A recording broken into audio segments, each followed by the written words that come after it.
एक भक्त की चाय की दुकान है। वह हर बात में भगवान को घुसेड़ देता है।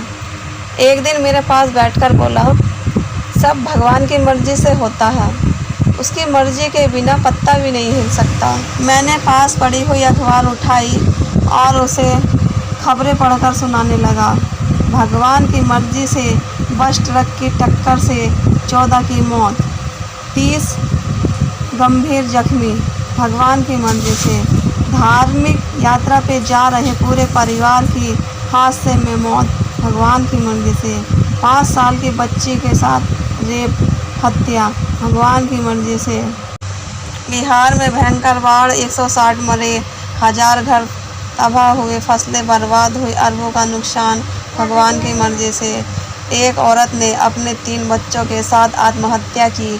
भगवान की मर्जी से 2 जनों ने लड़ाई की, 3 की मौत, जख्मी। भगवान की मर्जी से 5 कांवड़ियों की सड़क हादसे में मौत, 8 गंभीर घायल।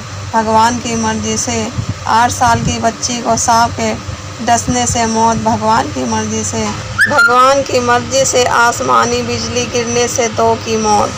भक्त ने बीच में रोकते हुए कहा, आप झूठ बोल रहे हो, कहीं भगवान की मर्जी से नहीं लिखा। मैंने कहा, लिखा नहीं है, लेकिन ये सब भगवान की मर्जी से हो रहा है। भक्त बोला, भगवान ये नहीं करता।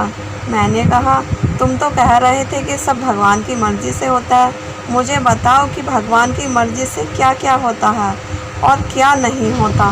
भक्त ने सोचकर कहा, सोचकर बताऊंगा। मैंने कहा, इसका मतलब ये हुआ कि आज तक तुम बिना सोचे समझे ही बोल रहे हो। तुम लोग तो सच में तोते हो। मैं एक आस्तिक दोस्त से मिलने उसके घर गया। वह तस्वीरों के आगे शाम की आरती गा रहा था। दूसरे दिन मैंने उससे कहा, अगर मैं तुम्हें कहूँ कि तुम मूर्ख हो, नालायक हो, यौन कुंठा के शिकार हो, तो तुम्हें कैसा लगेगा? दोस्त बोला, बुरा लगेगा। मैंने कहा, कल तुम भगवान के सामने गा रहे थे कि मैं मूर्ख, खलकामी, मैं सेवक, तू स्वामी। तुम भगवान के सामने झूठे बोल रहे थे या सच बोल रहे थे? दोस्त बोला, अरे वह तो आरती में लिखा है, तो बोल देते हैं।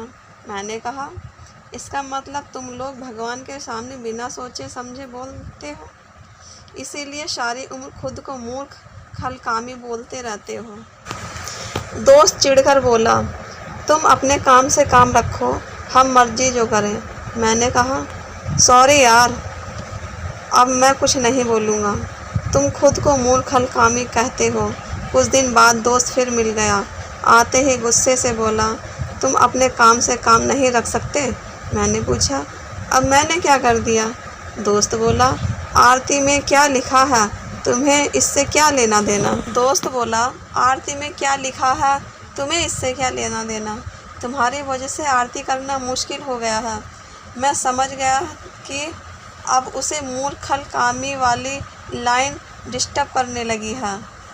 मैंने हंसते हुए कहा, ये तो अच्छा हुआ कि तुम बोलने से पहले सोचने लगे हो। अब तुम तोते से इंसान बन रहे हो। सोचते समझते नहीं, बोलते बहुत हैं। दीन धर्म में इंसान कम है, तोते बहुत हैं।